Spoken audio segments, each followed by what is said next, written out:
Good afternoon, everyone, and welcome to the Berkeley Center for New Media's Arts, Technology and Culture Colloquium in partnership with Berkeley Arts and Design as part of Arts and Design Mondays, the Center for Latin American Studies and the Arts Research Center, with generous co-sponsorship from Spanish and Portuguese, the Center for Race and Gender and the American Indian Graduate Program.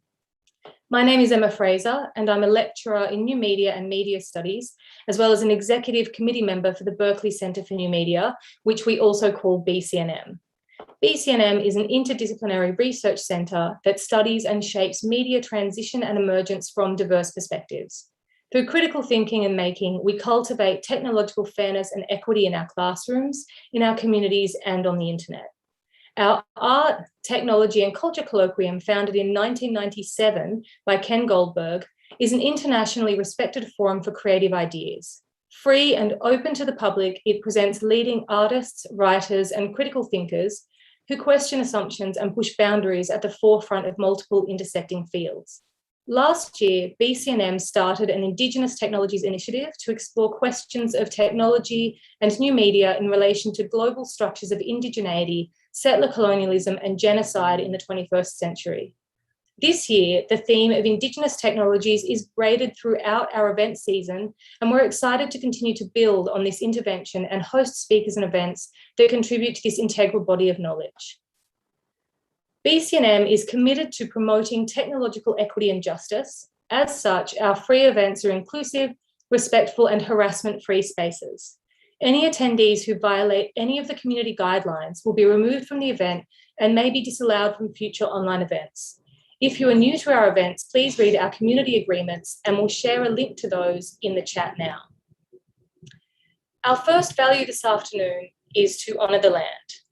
We recognise that BCNM is located in the territory of Hushin, the ancestral and unceded lands of the Chochenyo-speaking Ohlone peoples, specifically the confederated villages of Lashon. The history of prolific technological development in this region has always depended on this land, and all of our technological infrastructures and activities take place on and in relation to this land. We commit to supporting the sovereignty and ongoing stewardship of this place by Ohlone peoples through building long-term reciprocity and relationships with tribal leaders and organisations. We encourage our attendees to explore Native Land CA, our home on native land, which is also available in the chat now, to learn about the native stewards of the land that you are joining us from today. As a white Australian, I would also like to take a moment to recognise the traditional owners of the lands where I grew up in regional New South Wales. I acknowledge the Wiradjuri Nation, who have been the custodians of Wiradjuri country for over 60,000 years, and I acknowledge elders past, present and future. Today, I'm pleased to introduce Edgar Fabian Frias, who will introduce today's event, and our speaker, Maria Thereza Alves. Edgar Fabian Frias is a non-binary, queer, Indigenous, Radica and Latinx multidisciplinary artist, curator, educator and psychotherapist. Born in East Los Angeles in 1983, Frias received dual BA degrees in psychology and studio art from the University of California, Riverside. In 2013, they received an MA in clinical mental health counseling at Portland State University in Portland, Oregon, with an emphasis on interpersonal neurobiology and somatic psychotherapy. Frias is currently a 2022 candidate for an MFA in art practice at UC Berkeley. I'll now hand over to Edgar to introduce our speaker for today. Thank you so much, Emma, and welcome to all of our guests here tonight. I have the honor of introducing Maria Thereza Alves. Maria Thereza Alves was born in Brazil in 1961 and has participated in the Sydney Biennial in 2020, the Toronto Biennial in 2019, Manifesta 12 in Palermo and 7 in Trento, the Sao Paulo Biennial in 2016 and 2010, the Berlin Biennial 8, the Sharjah Biennale in 2017, and dOCUMENTA 13 in 2012, as well as the Taipei Biennial in 2012, as well as the Guangzhou Triennial 3 and the second Havana Biennial. She has had a solo exhibit at MUAC in Mexico City and a survey exhibit at CAAC in Seville. Alves is a recipient of the Vera List Prize for Art and Politics from 2016 to 2018. In 1978, as a member of the International Indian Treaty Council, Alves made an official presentation of human rights abuses of the indigenous population of Brazil at the UN Human Rights Commission in Geneva. Alves was one of the founding members of the Green Party in Sao Paulo in 1987. Recent books are Recipes for Survival, published by University of Texas Press, and Thieves and Murderers in Naples, A Brief History on Families, Colonization, Immense Wealth, Land Theft, Art, and the Valle de Xico Community Museum in Mexico, published by Di Paulo Edizioni. So I'd love for everyone to take a moment to welcome Maria and thank her for her participation in our Indigenous Technologies Initiative program here at the Berkeley Center for New Media. Welcome, Maria.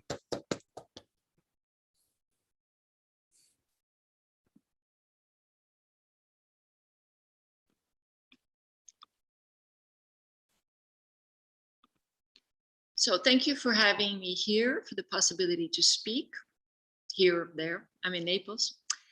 And I'd like to begin with my PowerPoint presentation, the first image. And I usually begin my talks with this image. It was in 1983 while I was an art student at Cooper Union in New York. I returned to my father's village in the south of Brazil and explained that I was an art student and had acquired some skills in writing, photography, and asked, what do we want to tell the world about us? The result of the book was the book, which is a text, photographs, and poems, which Edgar mentioned earlier, Recipes for Survival. And it was published 3 decades later by the University of Texas Press. That's what happens when family network systems are peasants. Okay, my father's village, like that of many subsistent communities, are hungry in the winter, and there is no local work available. Women and men try to find whatever temporary jobs that are possible before planting begins in the spring. This usually means going to work in the nearby towns or on a faraway plantation or estate. Uncle Antonio, a few of my cousins, and other men of the village found jobs removing tree trunks from trees that had been purposely burnt on land owned by a timber company. It had been a local forest with the towering araucaria pine trees, and it was all burnt to plant eucalyptus, which would be made into toilet paper. The men were afraid of being enslaved, a not uncommon practice in Brazil. In 2008, 4,600 enslaved people were freed by the then newly created Anti-Slavery Task Force of the federal government. By enslaved in this context of Brazil, I mean held against one's will and forced to work for free. It is estimated, and it is a low estimate by the government themselves at that time, not this government, that there are at least 150,000 enslaved people in Brazil. Under the present government, to free enslaved people is no longer an issue that is of concern. Uncle Antonio asked me to come along and say to the overseer that I was a journalist. He asked me to take as many photos that I could of all the men working there, so that if they were made into slaves, I could prove they had been there. I could prove they existed. After 2 weeks, they did return home. They had been badly paid, but they had not been enslaved. This was my first commissioned work, and I thank the community for being my guide and assisting in making a path for me as a young artist. I have been asked to speak about Seeds of Change, Seneca Reflections, and Decolonizing Brazil, all major works which I consider important in my development, and you can find more documentation on my website. And I thank you, Laura, for thinking about Seneca, a work about the covering over of a river in Brussels, which, as of about a month ago, there are plans to uncover parts of it. But I will instead be dedicating much of my speaking engagements to a community museum which has been closed. And so I begin.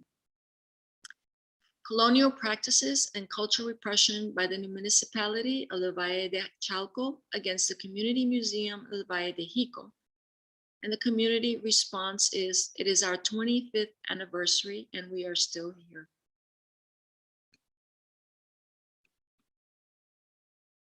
Next image, please.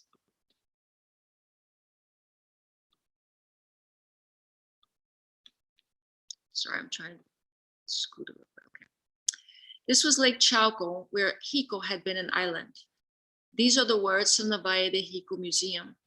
The Community Museum is a project which came into being as an initiative by members of a community to rescue, to know, to study, and preserve the cultural patrimony and ecology of a community. For me, the Community Museum cares for the land, indigenous culture, the more than human, and the cyclical use of water. In a colonial country, such as all countries of the Americas, this results in active and quotidian repression by the powers that be and non-indigenous society. Next image, please. All cultural objects you will see are from the pre-invasion collection of the Community Museum. I have worked with the museum since 2009. The museum sees as its priority, I quote, to carry out community works based on support of self-initiated local projects, participation in national movements, involvement of the community in the solution of social problems, recovering the environment with the return of the lake, recovering historical memory. Next image. Tlaloc, deity of water, lightning, rain, agriculture, and thus fertility. Next. Xico means navel, the center. In the indigenous language of Nahuatl, Xico, as you can see is in the drawing, is surrounded by mountains and water. Next. Before we talk about the museum, I will give some background about the environment of Xico and its former lake. What had been the island of Xico is in red on this map. Lake Chalco and its neighboring Lake Xochimilco produced 20 million tons of maize, corn, annually, which was transported to Tenochtitlan, which is now Mexico City. Back then, it was the Mexica capital with a population of 200,000 people. In the early 15th century, to get an idea, Paris had 100,000, London had 40,000, and Madrid 20,000. This is all before the invasion, which would bring the immediate death of 90% of all during the life of the invader Cortes. And 400 years later, by the eve of the Mexican Revolution in 1910, 99% of the land was owned by the non-indigenous. Next image. Lake Chalco was part of 5 lakes interconnected with each other, forming one system. The image in the upper left shows that situation. The lakes were managed to prevent flooding and yet allow for agriculture even during the rainy season, during the dry season. The image you see on the right is what is left over after the invasion. In Lake Chalco, you can barely see it on the map at all. It's a little dot. Next image, please. Next image.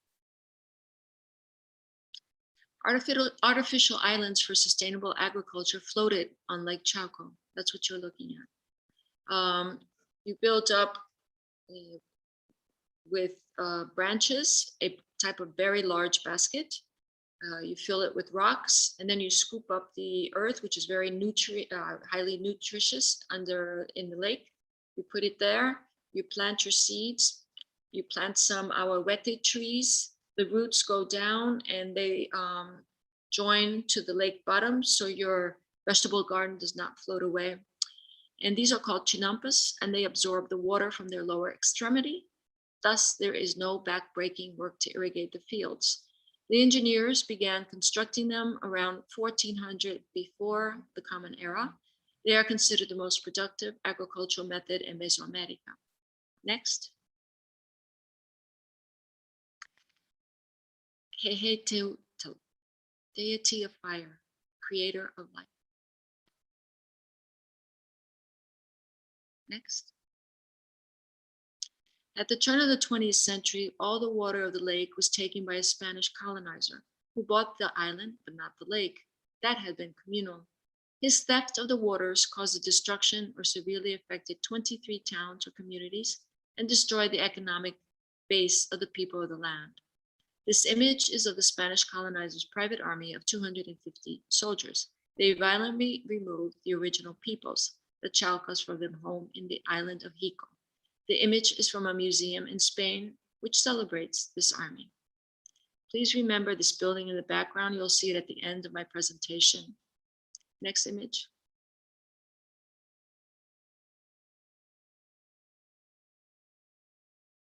Next image.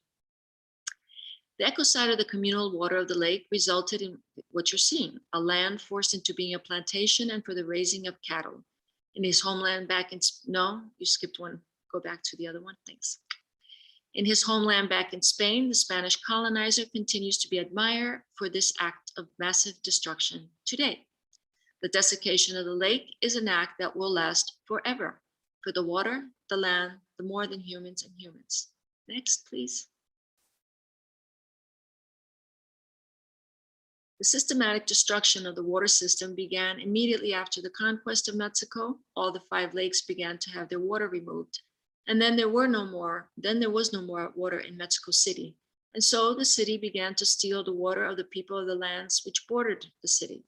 In Xico, what was left of the lake, water in the aquifer, was pumped to Mexico City. Now the people of the land in Xico have water 2 days a week for a few hours, and 30% have no access to any water. And in the meantime, from pumping out so much water to Mexico City, the land subsides 40 centimeters a year, and the infrastructure is destroyed, as you can see from this house. Imagine what it's doing to the sewage pipes. Next image. This is Raimundo Martinez. He is Chalco, and his grandparents were forcibly removed from Xico by the Spanish colonizers' private army. Remember Raimundo, I will show you an image of where he lives on a map later on. The removal of the water from the aquifer caused the entire area to sink. The dry lake bed also began to sink. A depression was formed and rainwater began to collect. After some time, a new lake came into being. It is the returning lake that Raimundo points to. Next image. The community museum opened in 1996, and 2 truckloads of soldiers arrived and threatened to close the museum. Indigenous culture is still considered a dangerous activity in colonial America. There is no post-colonization in the Americas. Next. This year, the Community Museum has made a publication which celebrates its 25 years of making and resistance. Next. Without financial support from the government, but under threats and intimidation, the Community Museum was able to save almost 5,000 pre-invasion European artifacts from oblivion or destruction, since there was no other institution in the municipality interested in protecting this cultural heritage. These artifacts were donated to the museum by members of the local community who found them in the surrounding area. It is these people from the community who have resisted until today the elimination of the social and cultural heritage of indigenous peoples, without which we would only be a pathetic lover of Europe, as Jimmy Durham says. Next image. Some principles of the Community Museum. Quote, to be honorable in the making of decisions, to be responsible in the carrying out of accords of the community, and to formulate ways to realize them, to support oneself on the initiative of the people, but considering the capacities of each so as not to be over-demanding, to prepare oneself through constant studying and to dedicate one's time without any expectation of any recompense, to remain decisive when threatened and to denounce whoever that may be in defense of the principles of the community, to place the interests of the collective above personal interests, in the interest of the common cause, to remain afar from the interests of political parties and religions, to be the first to serve the community. Xico is in an economically depressed community, one of the poorest in Mexico, with much corruption and a drug cartel. These words are hard words, and by maintaining these words, repression follows. Next image. An archaeological site, which was dug up probably during construction work. Probably this is a grave, and it was dumped by the side of the road. It is returning to the lake because it's dumped right by the lake. By law, we cannot touch it, although artifacts are clearly visible. When it rained, it slid back into the lake. Next image.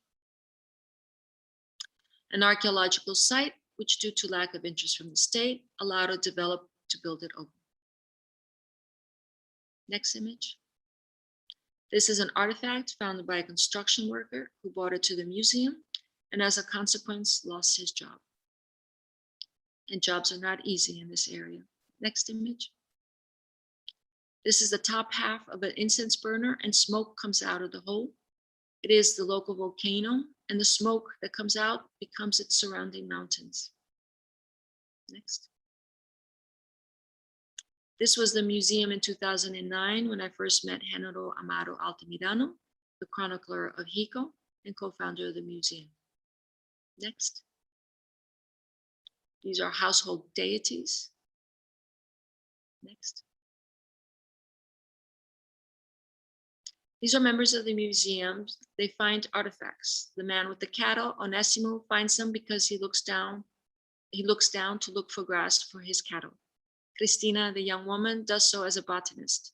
And the man on the right, Juan, picks paper from the street to sell and find artifacts among the detritus in the street. Next image.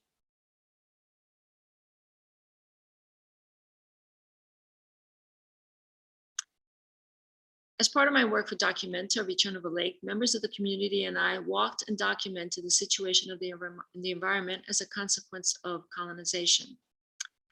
I will not mention everything on this map, but just will bring out some highlights. The orange, which is more or less in the center, that is where the community museum is located. The red on the left is the lake. And the circle is the red circle is the island of Xico, and the little bits in red are also remnants of returning water. Most of the little bits have become, let's say, small pools of raw sewage. The yellow circles are on top of the lake are the pumping stations, which I talked about earlier, which remove the water to Mexico City. The yellow zigzag, more or less close to it, are craters. They come about in existence because of the pumping of the water and the aquifer falling. These craters can be 20 meters deep, 4 kilometers long, and destroy entire houses.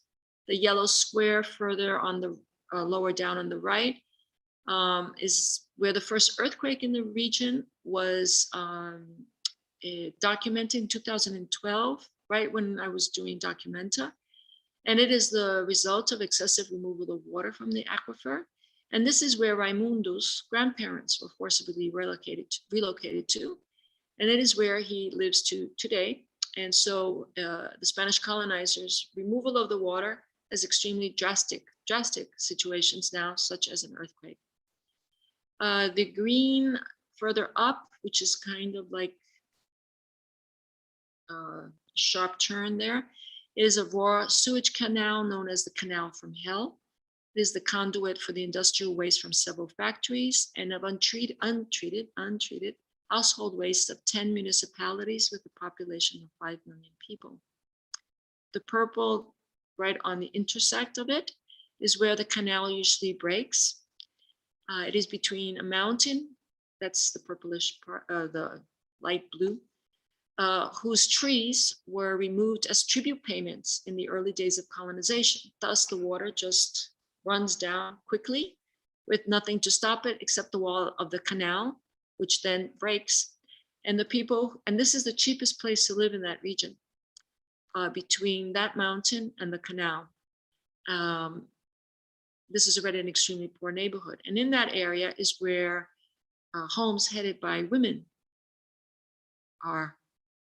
And so it is the women who are the poorest who do not have a second floor home. They usually have 1-story homes and cannot carry their refrigerator and their stove up.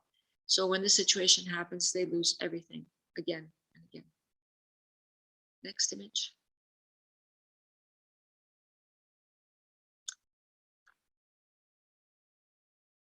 Next image. The installation in dOCUMENTA was based on the aesthetics of the community museum. In Xico, when you came for a visit into the museum, actually, and at the entrance, there was a maquette, a small maquette of the lake, so you can place yourself in the environment and in the community. Next image. As part of the work for dOCUMENTA, a chinampa was recreated. And this is Leticia, and she's also co-founder of the museum, and she holds the first harvest. There's zucchini blossoms. There was much experimentation to see what could grow, as the water is no longer sweet but saline as part of the colonization process against water. Enough produce was grown to sell some at the local market. Later, this recreated Chalco was destroyed by someone who then sold plots for real estate development. Next image. The community museum had requested to exchange publications with the museum in Spain, which continues to honor the Spanish colonizer who destroyed Xico. This is an example of the publications made by the community museum. This one is on cultural and ecological patrimony of Xico. Next image. The director of that museum never replied to the request. As part of the Return of a Lake, a book was made and also a special edition, which you see here in leather, gold, and amate paper, a paper made from bark, which was illegal to make until the 1960s, that is from 1519 to 1960s, because the church considered the paper to be a work of Satan. Genero and I traveled to Colombres in Asturias, met with the museum director, and gave him a copy of the special edition. He is not happy, he sits on the right, but the history of Xico is now there. Next image. For the installation in MUAC, the University Museum of Contemporary Art in Mexico City, you see in this image, Genero updating me on charges so that I can, on changes of the land and political situations, so that I can add them to the maquette. Art historians dislike this practice because it is not a definitive work, as it is always in process. Next image. MUAC had funds for a catalog. I asked that these be instead made available to the museum. Here, the community meets to plan the exhibit with the museum director and curator of MUAC. Next image. With these funds, the community museum was able to organize 5 conferences on water. Activists from the water struggles of the 1980s were invited, as well as community representatives, local organizations, scientists, and academics. Next. The result was the signing of an agreement between various organizations to defend the water in the region. Next. While researching for the conference, the community museum came upon the graniceros, guardians of the water. However, due to repression for 500 years by the state and church, until today, they remain hidden in caves in order to carry out their responsibilities to water. I will now read a poem dedicated to the graniceros, which Genero and I wrote in Spanish in May of 2020. But first, I have a little bit of water.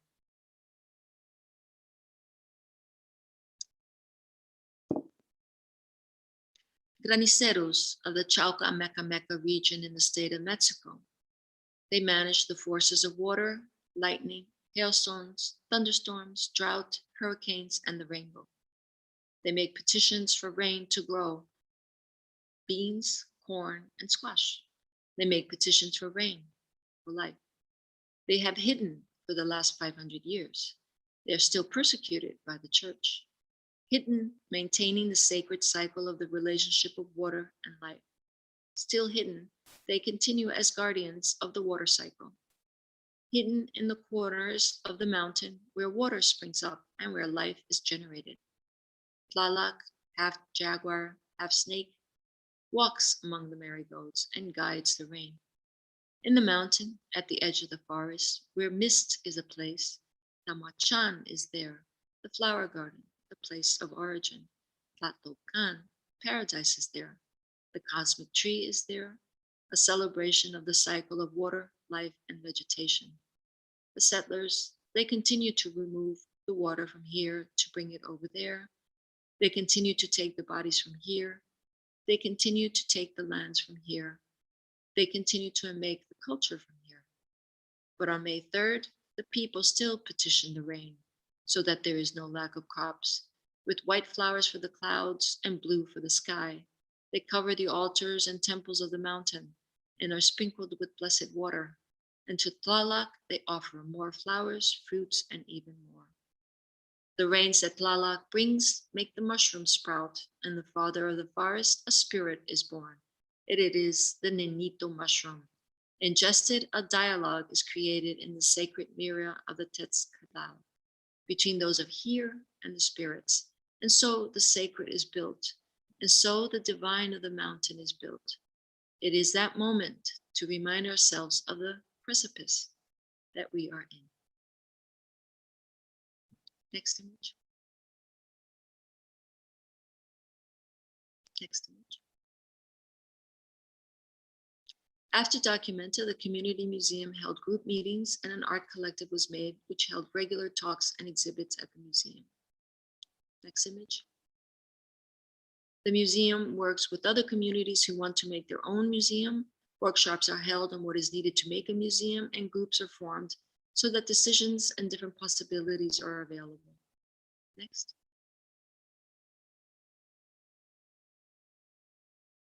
Next.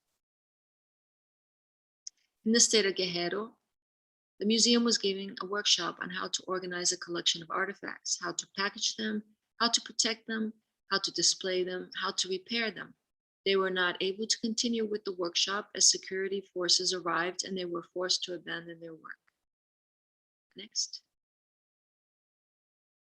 On August 5th, 2010, 24 police officers with bulletproof vests and weapons arrived at the museum to arrest Género Amaro Altamirano.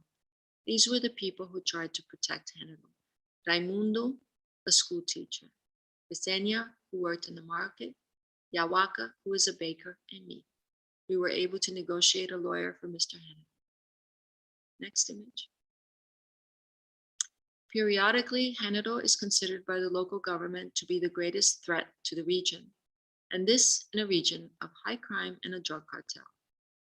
He is considered a threat for his work in support of indigenous culture and for the cyclical use of water. Thus, the security forces threaten him. Let's pause and think about the consequences of this. Colonization continues daily in the Americas. It is a colonization against indigenous peoples, lands, resources, cultures, languages, and knowledges. The false European division of nature and culture is clearly shown when multiple attacks are made on the land, the more than human, and the people of the land. During Documenta, I requested that Género Amaro Altamirano be invited to give a talk as an attempt to give more visibility to the museum and to Género, who was suffering from death threats at that time. Next image. Then the city received funds to renovate the decaying building which housed, among other organizations, the museum. The museum was not offered any place to be. They themselves had to move themselves into the former stables of the property, which is used as also storage for the city. So all those computers you're seeing there are the storage. First they had to clean it up and pile it all in one corner to then put in the vitrines of the works. Next image. Quetzalcoatl, the shiny being, the feathered serpent, of which in books, art, music, and dance. His blood gave birth to people. He is the Lord of the Star of Dawn, greeting us for the glory of a new day. On top of the hill of Xico, there is a cavity where it is said Quetzalcoatl awaits the right moment to return, and that is when the land will return to the people of the land. Next. In the stables, the roof leaked badly. There was no toilet. I organized friends who helped with funds, and the museum began rebuilding itself again. Next image.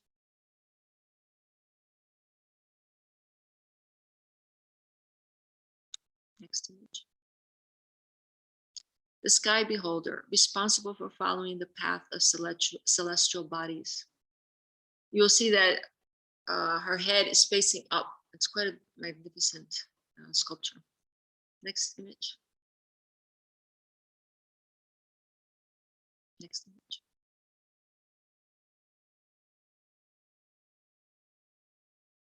So this is I had said earlier to look at that image where the army was in front of a building. This is the building they're in front of, and this is where the museum is.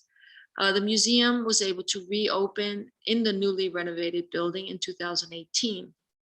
We were very joyous because it was no humidity, there were no leaks. It was amazing. Next image. Just a year later, in 2019, the municipality sent a letter closing the museum with no explanation, and that is colonization. Next image. On the day the museum was forcibly closed, this volunteer of the museum was assaulted by the police. Next image. There are 12 police in this image guarding the entrance of the museum so that the people of the community cannot visit their own museum. The community has no access to their own art or culture. It is the community which has found these artifacts. The youth have no longer a place to meet, talk, and make art. Next. The museum continues to work as best it can in public places. Next. The community protests, the banner says Tenorio, the mayor of the time, who ordered the closure with no reason. The artifacts do not belong to you, but to the people. Next. The museum wrote to me asking for assistance in making their situation known. I asked if I could reproduce the banner. I first did so during an exhibit in Leuven in Belgium, where I spoke and asked visitors to come and be photographed with the banner. As a result of European bodies in support of indigenous art, for the first time, the community museum had national press coverage about the closing. Next. I continued and did this in Basel, Lisbon, and Vancouver, and here are some students of the university there. Next. The museum built a shed just in front of their closed museum, which you see it in the background, and this is where the museum now meets. During the first lockdown, I began to learn to make ceramics and decided to study the works in the museum's collection, recreating the artwork no longer available to the community. Next image. I then began the project Son del Pueblo, of the people. And anyone who would like to participate, please feel free. It would be very important for the spirits of the community. Next image.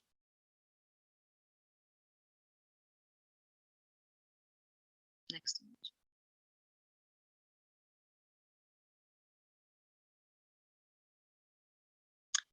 You can make a ceramic work. It does not need to be fired, and based on the artifacts from the museum, and you can find all that information on the website. You take a photo with it and send it to me. I send it to the museum and it will be on their website. It is an attempt to make visible to the municipal authorities the importance of the museum and its collection to the community and to others like us. It is an attempt to convince the municipal authorities to return the art of the community to the community. Next image. I was asked by Zerintia, a cultural institution in Rome, to make an artist book. This gave the community museum and I another possibility to collaborate. And the book, which Edgar mentioned earlier, Thieves and Murderers in Naples, A Brief History on Families, Colonization, Immense Wealth, Land Theft, and the Valle de Xico Community Museum in Mexico, was published during lockdown. It is the history, very brief, of how Cortez's bloody wealth came to Naples through the marriage of his fifth descendant, in the fifth generation, to a member of the Pignatelli family, thus assuring the continuation of the title the Marquis of the Valley of Oaxaca. And this is Cortez's coat of arms. The one on the left is from the 16th century, and the other one is a more contemporary version. It shows the strangled heads of 9 leaders who were defeated in the conquest of what is now Mexico City. The title had gone into, let's say, remission for some years, but it was reactivated again in the 1900s, in the mid 1900s.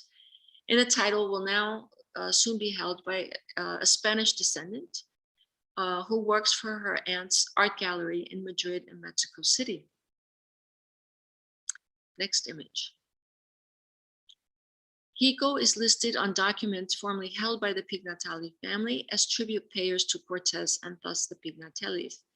This book project requests that instead of reparation payments to Xico to be made from the sale of the Villa Pignatelli, which houses the bust of Cortez. Here you can see him in the center of that mirror. It is the main salon of the villa. It is where lectures and all cultural events are held that need a meeting space in the villa. It is presided by Cortez till this day. Instead, I asked that 2 members of the community museum be invited for 6 weeks annually to study the Pignatelli archives in Naples, which are immense and quite amazing. Next. Colonial practices implemented by the colonizers continue to happen as an everyday reality against the indigenous communities that continue to resist. Colonialism obstructs the possibilities of a viable and ecologically sustainable future for all members of societies, all in the Americas. Continue. But we continue to meet, we continue to eat together, we continue to talk, and we continue to resist. This is an image from when I first met the community in 2009. Next image. And this is a banner from the museum, Museo Comunitario del Valle de Xico, and the museum continues in exile. Thank you.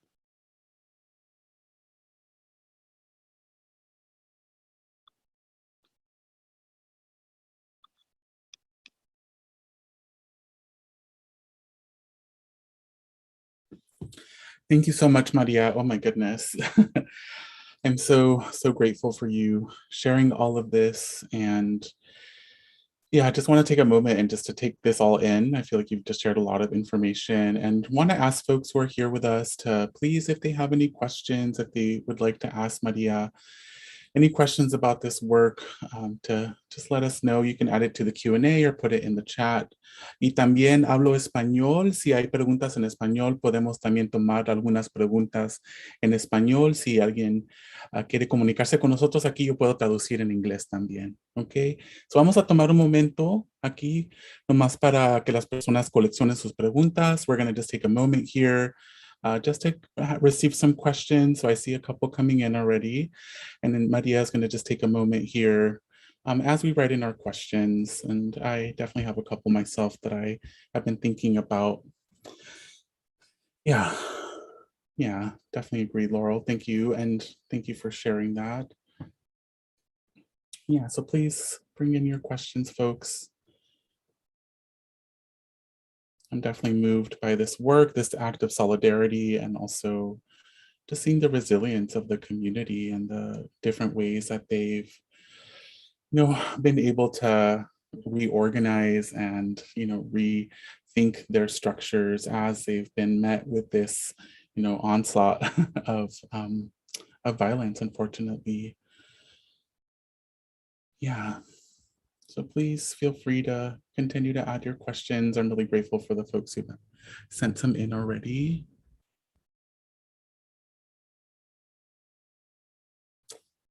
Muchas gracias, Ana, por esa pregunta. Y ahorita que regrese María, le vamos a preguntar.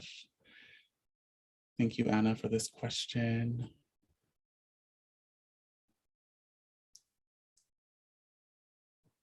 Yeah, I definitely have been thinking a lot about the role of artists and as being, especially, thinking back to the beginning of this lecture where Maria mentioned being a journalist or having to play the role of a journalist to go into, to be able to kind of flow in between and document things or connect with people, and just thinking a lot about the role of artists as connectors and also the roles of artists as people who can find ways to kind of move between sometimes systems that might be rigid or violent. And yeah, that work being a really important work that's still being done today. There are Indigenous communities all over the world that are definitely still meeting these forces that are wanting to shut down their systems. Thank you, Rachel, for that question. That's a really wonderful question. Yeah, and please keep adding questions, folks, in the Q&A, or if you want to put them in the chat. And also, if you want to just say thank you to or have any comments, I'm sure Maria will definitely be really happy to receive those as well. So please put those in the comment box or in the Q&A.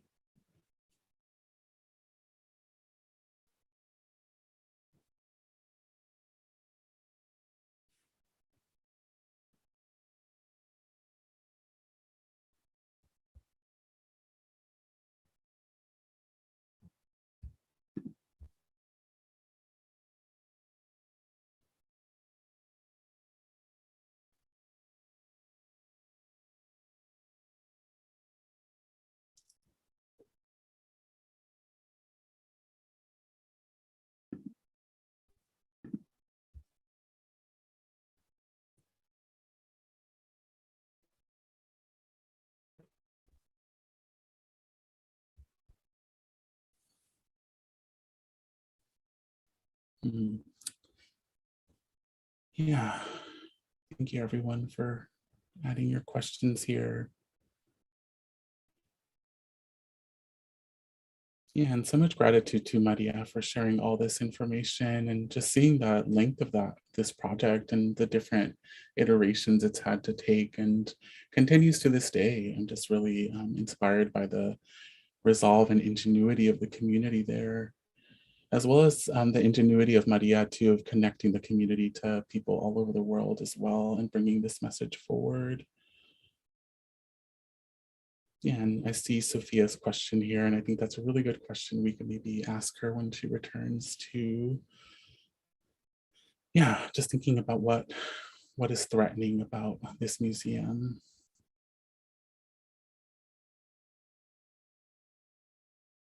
Welcome back, Maria. Yeah, so we have a few questions here we'd love to ask you, and I'll start here with a question from Ana Bilbao. I'll read it in Spanish and then I'll read it in English. Gracias por esta plática. Quería preguntar si ha habido miembros de la comunidad del Xico que hayan podido ir a Nápoles a investigar el archivo, o cuál fue su reacción cuando María Teresa hizo esa petición. So Ana Bilbao is wanting to say first thank you and wanting to know if there's any folks from the community of Xico who've gone to be able to check out the archives in Naples, and what was the reaction when you made that petition. Oh, and you're on mute, Maria, if you want to unmute yourself, yeah. Glasses and no glasses. The problem is that this book was published during lockdown and has yet to be presented. At the same time, the director of, we were ready to present it, but the director of the Villa Pignatelli Museum was leaving. So we put a pause on presenting it because we would like to talk with the new director who begins more or less now. So we are thinking to make a presentation of the book in December. Well, either in late October or December. So everything's on pause. Everything's very much delayed with the COVID situation. Yeah. And would you mind sharing what their reaction was when you first mentioned it? Were they like excited about that collaboration? Did they? Oh, they don't know it yet. Oh, they don't know it yet. Okay, so. The director was leaving. So we now have to set up a meeting with the new museum director, and all of this is a process, which I hope to accomplish before I leave Napoli again in a few weeks. Wonderful. Thank you so much for sharing that, Maria. And I have a question here from Sophia, who Sophia's wondering, what local government do you feel finds most threatening about this community museum? And also, Sophia wants to say thank you again for your presentation and for sharing. They defend the land, and they defend the return of the lake. So there is a lot of real estate speculation going on with putting stuff on the lake to make it into land. Government officials are involved. Former government officials are involved in the speculation. And what happens is all the construction debris, there's a lot of construction going on there. It is an area that's being built up for cheap housing for workers that must work in Mexico City. So there's a lot of money involved with making real estate plots that are on water. So I went to visit some of these with a friend, and made believe we were a youngish couple looking for a place to live. And you just walk in and there's water seeping in. I mean, it's very obvious. So that's one of the problems.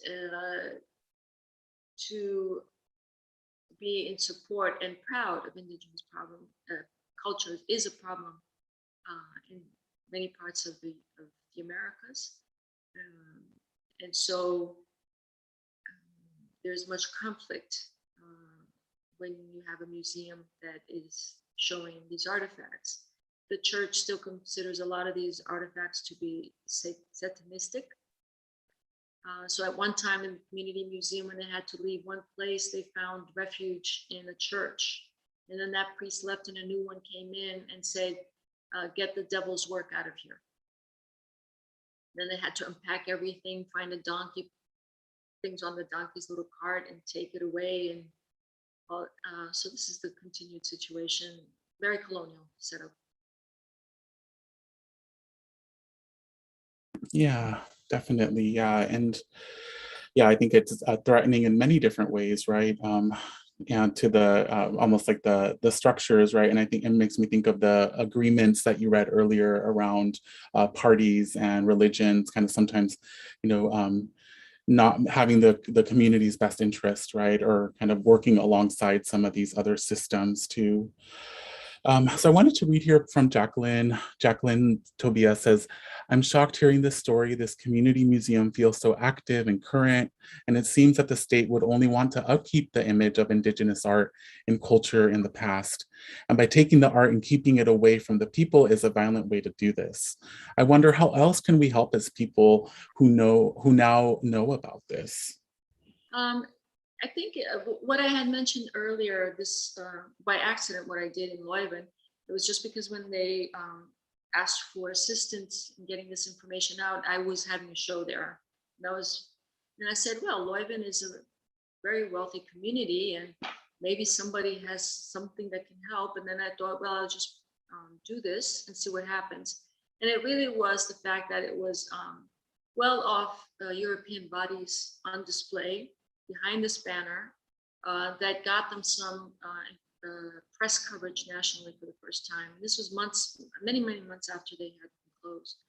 So what I think is important, and I'm not good at this, and there's people out there in the audience who would like to figure this out, is to figure out some events that, or some situation, but of course, speaking with the community first, the community museum first, and you have your ideas, just tell them what it is and what they think about it, to try to make it more visible in contexts that might help them get more visibility, because it's outside of Mexico, it's in prestigious institutions or something that moves a little bit the power structure, because they are influenced by institutions and show of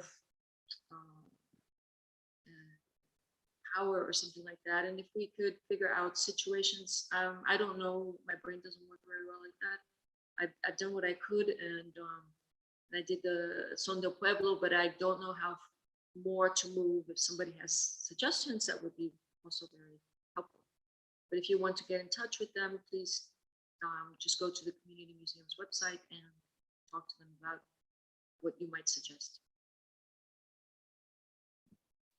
Yeah, thank you for sharing that. And yeah, it's good to kind of ask people if they have their own ideas, right? As you're saying, people can, I definitely have been inspired by the ingenuity and adaptation of the community there, and thinking of like, as a group, you know, we can kind of all bring our ideas to the table and help out in ways that we can. And yeah, I wanted to ask here, Natasha and is asking and, you know, sharing gratitude for your work and for sharing about this project, and is wondering if, you know, as you've been bringing this museum to international awareness, if you've noticed any impact on the local government.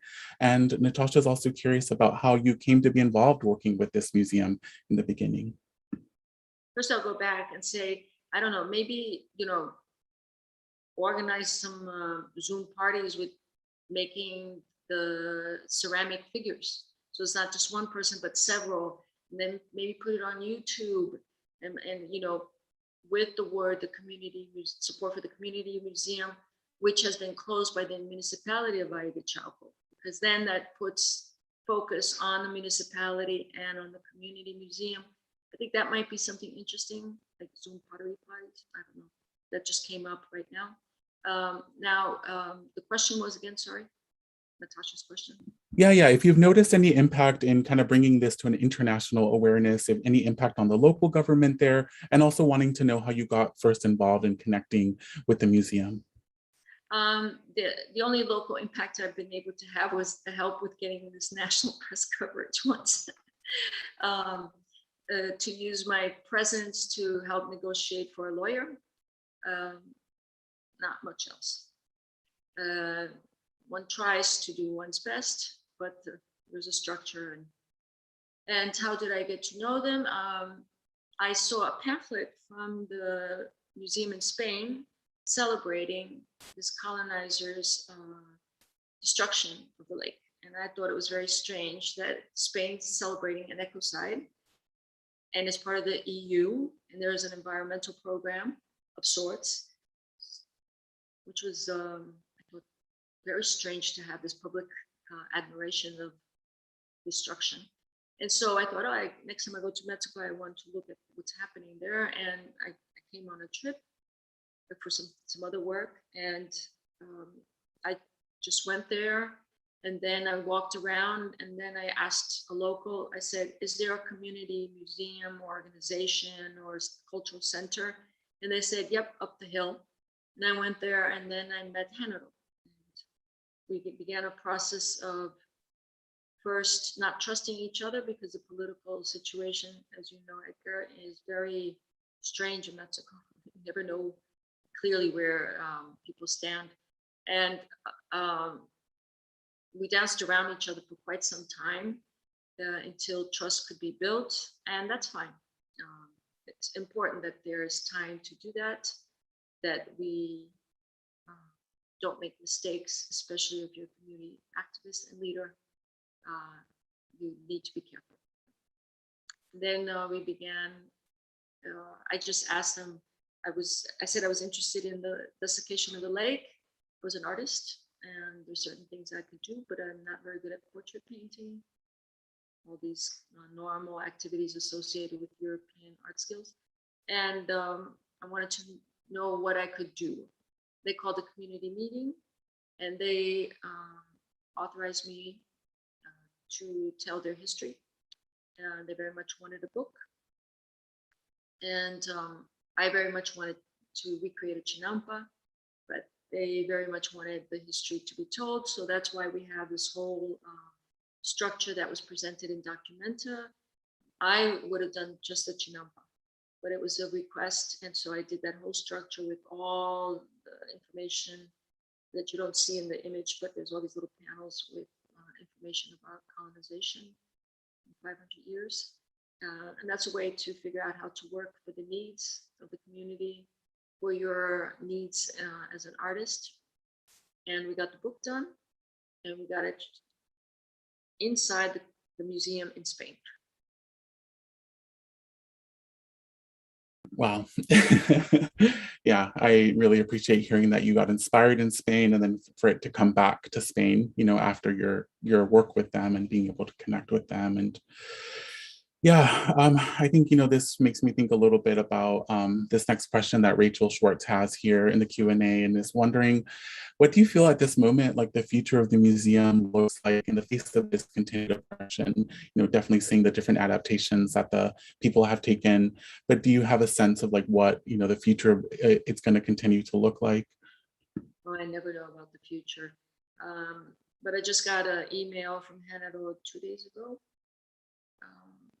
And the political party that was responsible, whose mayor was responsible for closing the museum, was reelected.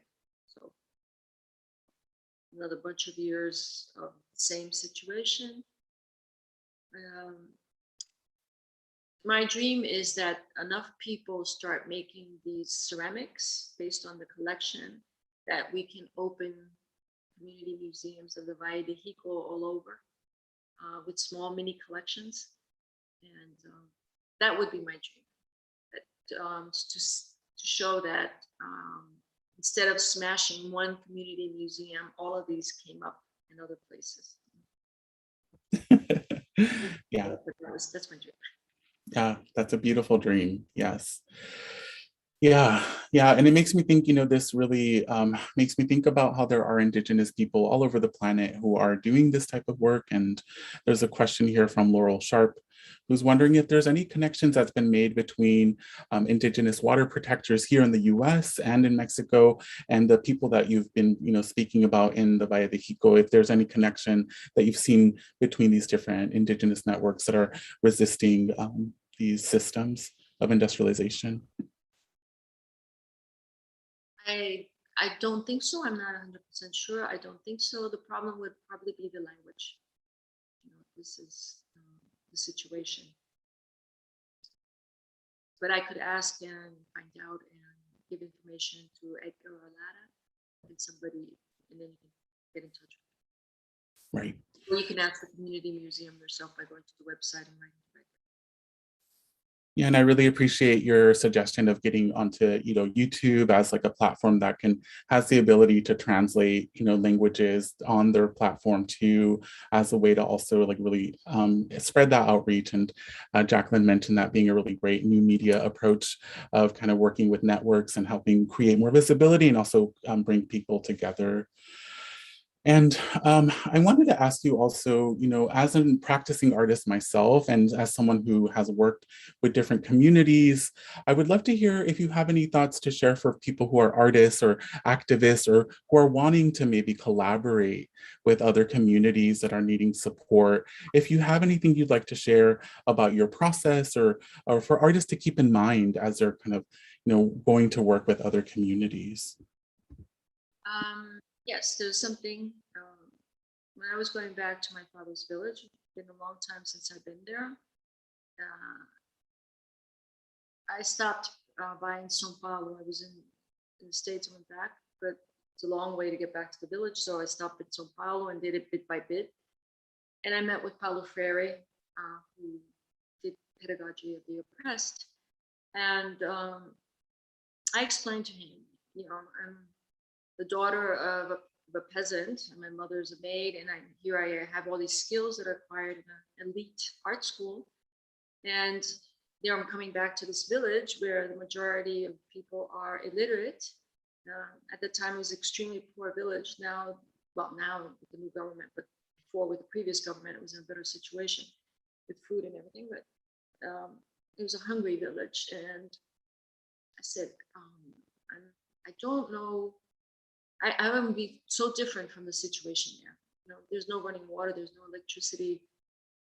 Do you have any advice for me coming back? And he said, time. Your idea of time is so different from the community's idea of time, and you have to deal with that very early on so that you're not overwhelmed by different concepts. So that was very helpful, because meetings were not by the hour. I think it was the only one with the watch, maybe 2 other people. And it was before lunch and after lunch, whatever that might mean, and all the hours involved in that. To learn to respect the rhythm of the day, the rhythm of the work day, and to work around people's needs to feed themselves, take care of the family, take care of the land, and also to not push into situations because you get to leave. You're safe. You have a passport that's a good passport in the US or Canada, and people there don't get to do that. So one cannot be the hero on somebody else's back, and to run everything through the community. Because they will suffer the consequences of any stupidity you might make, any mistake you might make. And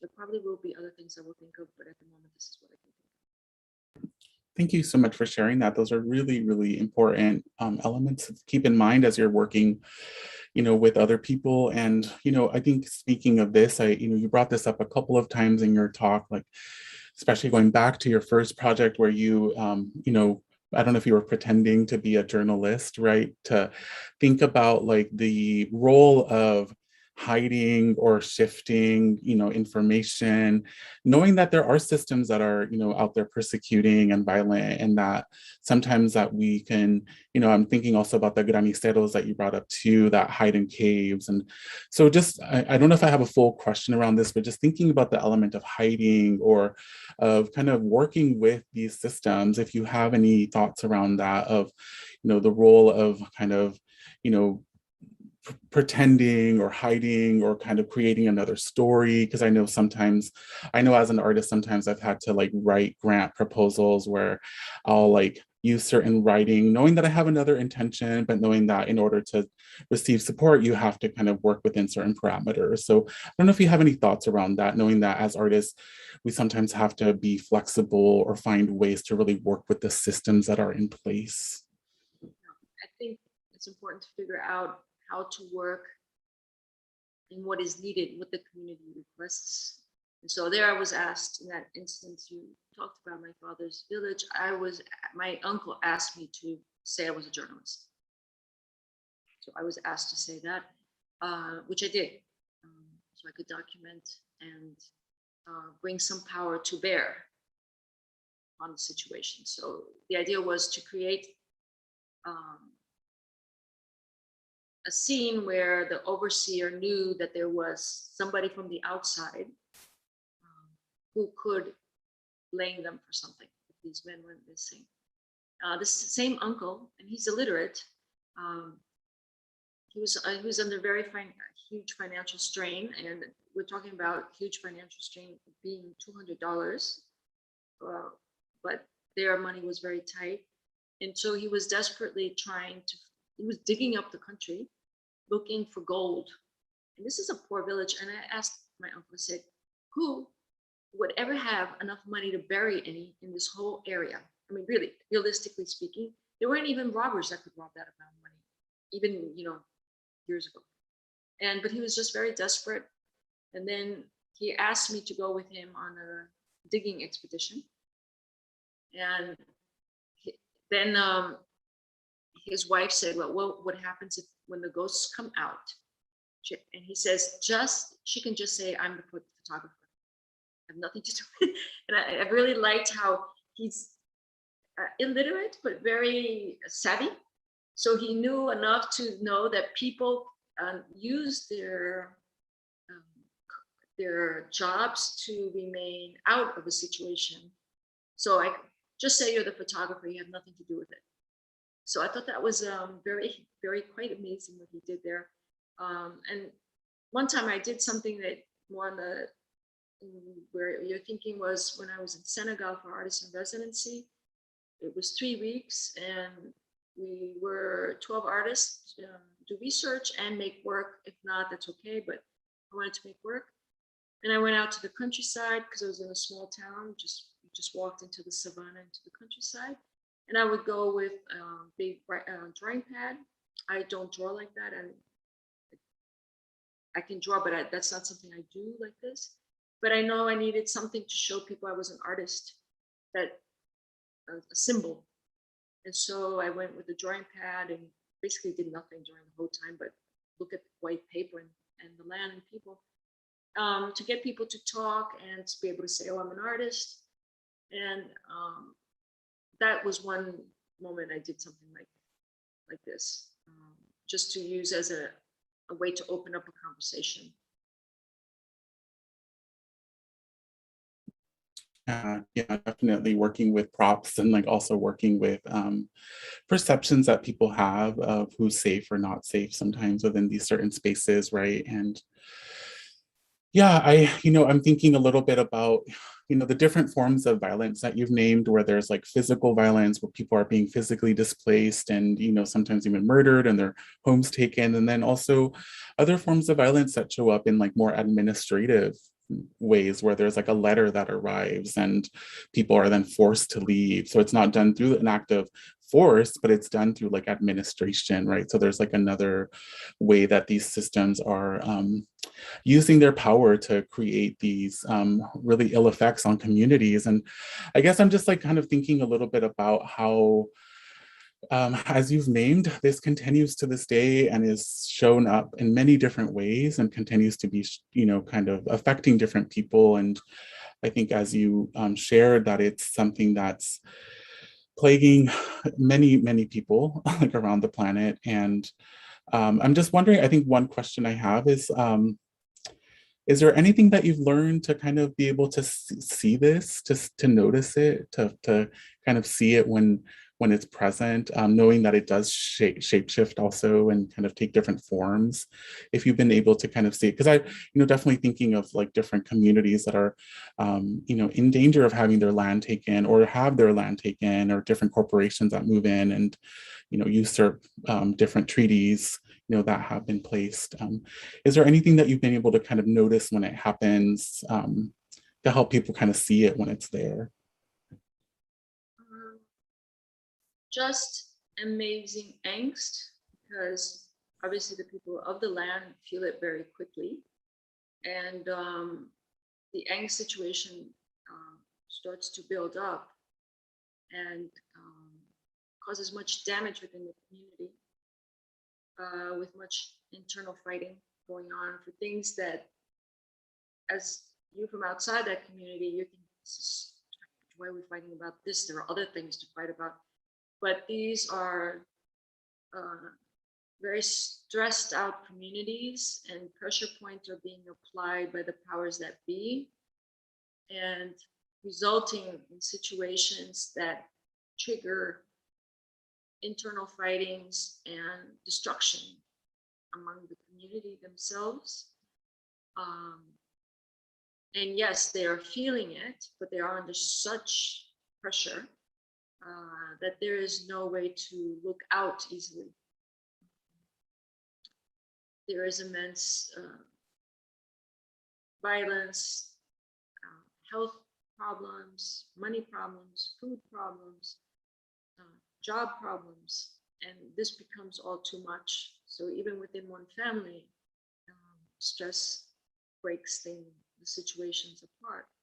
So everyone can feel it, because everything starts to desabar in Portuguese, just to collapse.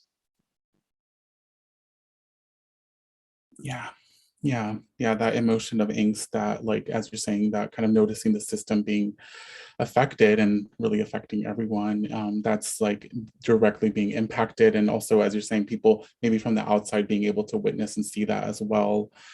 I have another question here from Laurel Sharp, who's just saying that they're really grateful to have this access to this lecture later, and they're thinking about organizing Indigenous power in the United States, and they're wondering how they can follow your lecture schedule or listen to future lectures, if there's any way for them to be able to stay connected to you. So does all my friends. I don't know how to organize. I know there are people that put this in their emails when they send it out. I know I have a website that I'm supposed to put it on my website, but half of my income that I make that involves community, it goes to the community if it's a talk. If there's a sale, I don't make that many sales in my artwork, but if there's a sale, there's no gallery, half goes to the community, or else 1/3 if there's. So I see, so this means less assistance. So there's a result, there's consequences to that. Okay? Being one of these is this. So I don't have that kind of, it's not information, and I don't have that time to put that down and, deal with it. So I just don't do this. I am speaking in Utah next. I do speak in Italy. How can we do this better? I will try to do better. Yeah, it's just really great to see that there is so much interest and that people are wanting to be in solidarity and support. And definitely want to see if there are any other last questions that folks may have that people want to share for Maria. I'm definitely receiving a lot of people saying thank you. There's a lot of gratitude here from folks who are visiting here for this lecture. They're really grateful. And I do see here a question that's just come in from Rebecca Mayo that says, the beautiful floating gardens connected in my mind with your floating ballast project. Are there have there been any projects that you know of where these gardens have been recreated? Where? The floating gardens where they've been recreated. Have they been recreated anywhere? You don't have to even search for recreation, because the lake of Xochimilco still has the floating gardens. And Tláhuac, the community of Tláhuac, which is next to Xico, they still have some floating gardens. So you can go there and see, because it still exists there from when it was first built. So that's still available there. I know there are attempts to remake this. I haven't kept up with it, but if you want to go visit, I think it's important to go to Tláhuac first, because it's a normal community that's still just normal people. Xochimilco has a little bit of tourism, but I mean, it's still very nice, and people make their money from taking you on a ride. That's important also. But there are two places you can go and easily accessible by car, not by public transportation. Wonderful. Yeah, thank you so much for sharing that. And yeah, Rebecca's asking if we can put the names in the chat. Yeah, and if you have any recommendations of people, if there's anyone that they can connect with when they go visit, or any organizations to connect with when they go visit too, that would be really great. Well, write to the community museum. You can write to Neri or Senor Hanado, and ask them who they should meet. In Mexico City, there are also very many interesting. I haven't kept up with the current, but always amazing stuff happening in Mexico City. And the young people are always doing interesting things in Xico area. So that would be nice to meet up with them, and maybe propose a workshop. It would have to be outdoors or under the shed. I think that would be really important, a workshop. Okay. And let me write this late.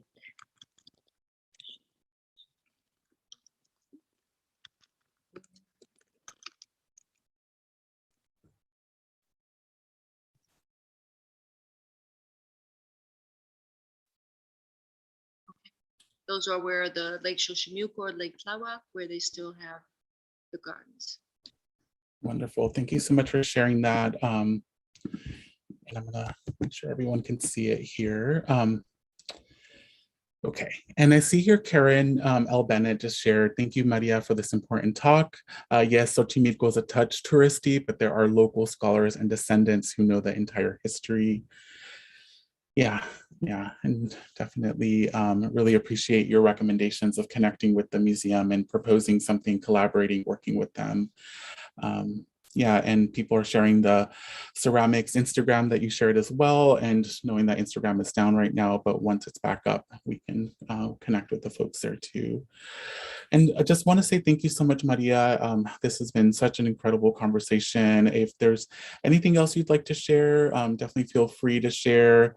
We are really grateful here at the Berkeley Center for New Media for your time and for you coming to visit us here in Berkeley, and for sharing these incredible resources and communities that we can connect with.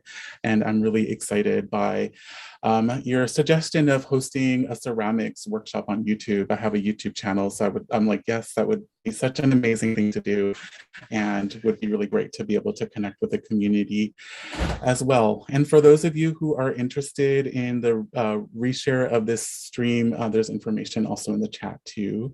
So thank you, Maria, so much. And again, if there's anything else you'd like to share, please feel free. No, I hope I was able to represent the community's wishes of their history as well as I could, without having to read the entire book that we did together. So, but it would be interesting if we could figure out a way to do the YouTube pottery workshops, just a way to meet up and have fun, and make something visible about the collection of the museum, and to not let the discourse be overrun by Europe always. Although I live in Europe and there's interesting things here, they're interesting here. Yeah, definitely. Yeah, fully agree. And yeah, just really yeah, I think that's a really great way to kind of think about, that, makes me rethink of your visualization of the museum popping up in many places, right? Existing all over the place, and knowing that that can be virtual, it could also be physical, knowing that that presence is really important. So that would be so nice if we could figure out a way to make a network of, let's start with like, think about 10 people in 10 different places who are studying at Berkeley, but they're from different places. And then they just talk to, I don't know, 3 or 5 people and invite them to do a workshop. And then we put that out as a workshop and as a pop-up museum, no? Yes. Because none of us have the time to continue a museum situation. So I wish we were meeting live so I could have a more engaging situation and that we could think together. And I do really think that to be smart, we need each other. And I thank Edgar for making me smarter. And I would have liked to have met all of you so we could continue this discussion and have dinner together. This is what I always like after a talk. We go out and have dinner together. I would like to eat, what's very good there? I would like to eat, yes, some nice Mexican food, please. Well, I really hope that we can connect in person one day and that you could come, visit us here in Berkeley, or vice versa, that we could come visit you, whether it's in Europe or in Mexico. And want to also just share from Ana in the chat saying, gracias María Teresa por ayudarnos a acercarnos y a conocer un poco más de la comunidad de Xico y su museo. Un gran abrazo. Many, many hugs and so much gratitude for being able to share the community of Xico here with us and their museum, and just, yeah, a lot of appreciation. Yeah, and Abigail DeKosnik is also sharing, Maria, you have to come to Berkeley in person and we will gladly take you out to dinner. So please come and visit us. Yes, I wish. Thank you all. Edgar, Lara, Sophia, Emma, thank you all. Yeah. Good night. It is almost 11. I'm a nice glass of wine and some corn, roasted corn. It's my favorite snack. Yum. Well, enjoy and have a wonderful night, Maria. And thank you so much for your incredible talk today and for connecting us with your communities as well. Really appreciate it.